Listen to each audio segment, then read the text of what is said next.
Good Tov, good morning. We continue with our 3-minute daily dose of Torah, looking at Miriam's well, which journeyed forth with them all the way till this 40th year. And Miriam dies. The the well closes up.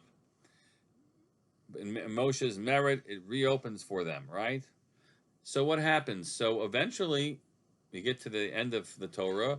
Moshe dies, and the Israelites cross into. So what are they going to drink? Oh my God, what do they drink? So they cross the Jordan River and enter Israel, and they're drinking, presumably, the natural water that is found in Israel. They're no longer relying on this miracle because they don't need it anymore. The man dries up, stops being provided to them as they enter Israel. They'll eat food there, and the water will dry up from the well, and they'll drink the water of Israel.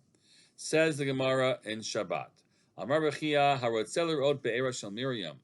You want to know where that is? You want to see Miriam's well? So we would say, like, I don't know what happened to it. It was a rock, so it's gone. It was a miraculous thing, and now it's no longer around. So he's no, you can still see it.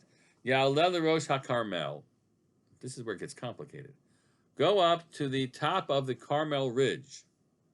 V'yitzapeh v'yir'eh kimin kabara bayam. If you really look out, you'll see something that looks like a sieve. It's hard to figure out what a kabara is. A sieve in the yam, in the sea. V'zohi be'erasha Miriam. Okay. I don't know. Right? We don't know what that means. So if you go up to the Carmel Ridge, where are you? So if he really means the Carmel Ridge that we identify as the Carmel Ridge, we're in the west of Israel, the northwest of Israel, and the Yam would be the Mediterranean. That's pretty far away. I mean, so the well of Miriam, how did it get over there? Now maybe we mean something different. The Carmel Ridge could then be the mountains that then continue. I mean, there is mountain terrain that takes you across the Galilee. And maybe part of it's the Carmel Ridge, and I don't think we call it the Carmel, we call it the Galil, because we really want to get to a different opinion, which imagines that it's not in the Yam. When we use the Yam, we generally mean the Yam HaTichon, the Mediterranean, but it might refer to the Yam HaKineret. And let's see this teaching here. Hold on one second. Here is what you have in the Vayikra Rabbah, in the Midrash. Miriam bar Abba. The same question is asked. Where is it? And the same, apparently, Rabbi Chia is the one who's speaking in both cases.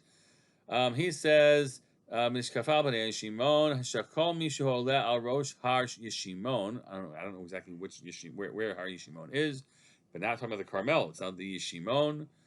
You ascend that. V're'eh kimin kabarak tana b'yam Tiveria. You go up and you'll see something like a sieve in the Yam of Tiberia, of Tiberias. That's the Kinneret. So don't look into the Mediterranean. Look into the Kinneret. You'll see something there. Zohi Be'erash Shel Miriam. Wow. And here we'll have one other reference. We'll make tomorrow morning, Yirtzeh Hashem, to continue forward this really fascinating component. This to understand what happened as they crossed the Jordan River. In effect, it went upriver, even though the Jordan flows south from the Kinneret. It kind of went upriver and settled itself into the Kinneret. We'll continue from the last piece of this, God willing, tomorrow. Have a great day.